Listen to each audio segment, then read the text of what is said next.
জুবিন গাৰ্গক ন্যায় বিচৰা ৰাইজ বেলেগ আৰু এই সুযোগতে হিমন্ত বিশ্ব শৰ্মাক পদত্যাগ কৰাই দিওঁ, সেইটো এক নম্বৰ। সিহঁতি একযোৰ কাপোৰতে আছে, মাটিত শুই আছে, পকাত শুই আছে, ঘৰৰ মানুহ পৰ্যন্ত আহি লগ কৰিব পৰা নাই। পশ্চিমবংগ জেলত গ'লে তাততো তেওঁলোকে যেনে তেনে মেনেজ কৰি ফূৰ্তিত থাকিব পাৰিব, কাৰণ তাততো জুবিন গাৰ্গৰ বিষয়েতো ইমান মানুহৰ নলেজ নাই। আজি ইমান দিন মাটিত শুই আছে, তাৰ ভিতৰত বিচনা এখনো নাই। মোৰে দুৰ্ভাগ্য বুলি মই ভাবিছোঁ যে ধৰি আনিলোঁ, কোনেও নকয় যে গোটেই কেইজনক ৰেকৰ্ড সংখ্যক সময়ত ধৰি আনিলে, কোনেও নকয় যে হিমন্ত বিশ্ব শৰ্মাই ভাল কাম কৰিছে। আদালতে কালি ধৰক শাস্তি দিলে যে জুবিন গাৰ্গৰ ঘটনাৰ লগত জড়িত শ্যাম কানু মহন্ত, সিদ্ধাৰ্থ শৰ্মাক 14 বছৰ যাৱজ্জীৱন কাৰাদণ্ড দিয়া। ল'ৰা ছোৱালীখিনিয়ে ভাবি ল'লে যে কিবা গভৰ্ণমেণ্টে তেওঁলোকক জামিনে দি দিলে নেকি, যি ধৰণে আমি কৰিলোঁ, জেলতহে পঠাইছে। ক'ব লাগিছিল যে আজি এটা ন্যায় প্ৰক্ৰিয়াত ডাঙৰ বিজয়, আদালতে তেওঁলোকক জামিন নিদিলে, জেলত পঠিয়ালে। যদি আমি ক'লোহেঁতেন জেলত পঠোৱালে, তেতিয়া ইয়াত ক'লে 5 ষ্টাৰ জেল, অমুক জেল, ভচুক জেল, ইয়াত এয়াৰ কণ্ডিশ্যন আছে, অমুক আছে, এইবিলাক যিবিলাক উলিয়ালে। আজি সিহঁতি একযোৰ কাপোৰতে আছে, মাটিত শুই আছে, পকাত শুই আছে।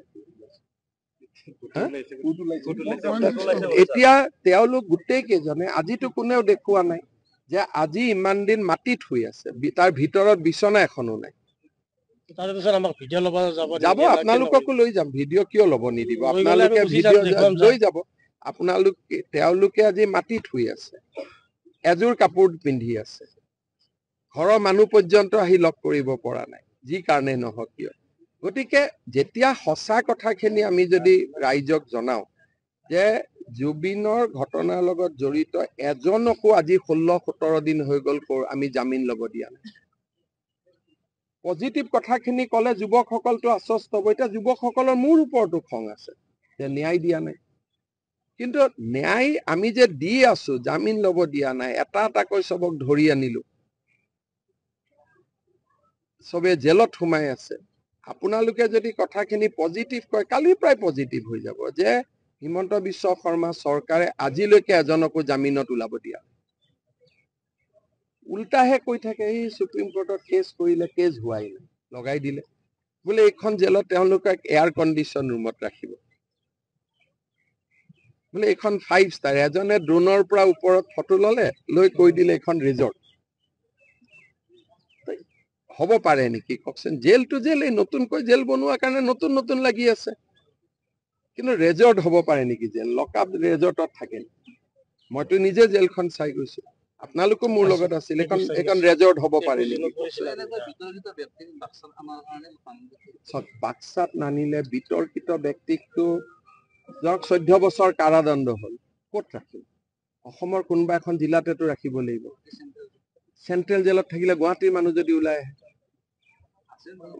ভগাই যোগাই ৰাখিব লাগিব। নাই, আদালতে কালি ধৰক শাস্তি দিলে যে জুবিন গাৰ্গৰ ঘটনাৰ লগত জড়িত শ্যাম কানু মহন্ত, সিদ্ধাৰ্থ শৰ্মাক 14 বছৰ যাৱজ্জীৱন কাৰাদণ্ড দিয়া।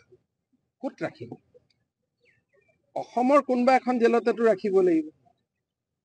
তাৰমানে আপোনালোকে এনেকুৱা এটা পৰিৱেশ কৰি দিব যে এওঁলোকক অসমৰ জেলত ৰাখিব লাগিব। পশ্চিমবংগ জেলত গ'লে তাততো তেওঁলোকে যেনে তেনে মেনেজ কৰি ফূৰ্তিত থাকিব পাৰিব, কাৰণ তাততো জুবিন গাৰ্গৰ বিষয়েতো ইমান মানুহৰ নলেজ নাই। গতিকে শাস্তিটো অসমৰ মাটিতে দিব লাগিব না। আৰু বাক্সাখনতো অসমৰ বাহিৰ নহয়।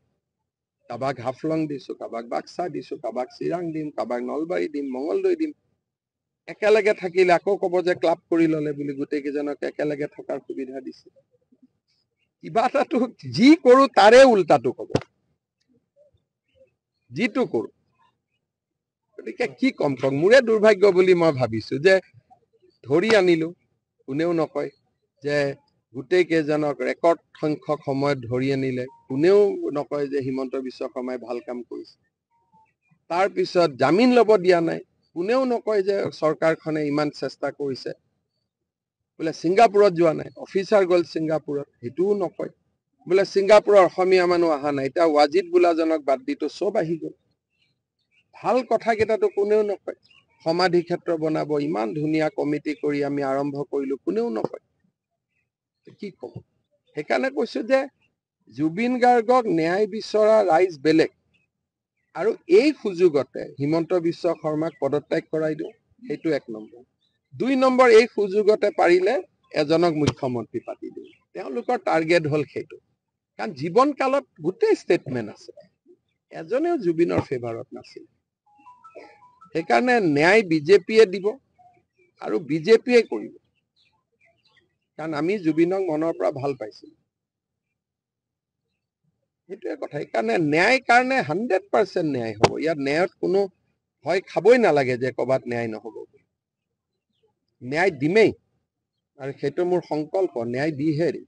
যিকোনো খবৰৰ বাবে যোগাযোগ কৰক 7099017330 লগতে 7099017110 নম্বৰত।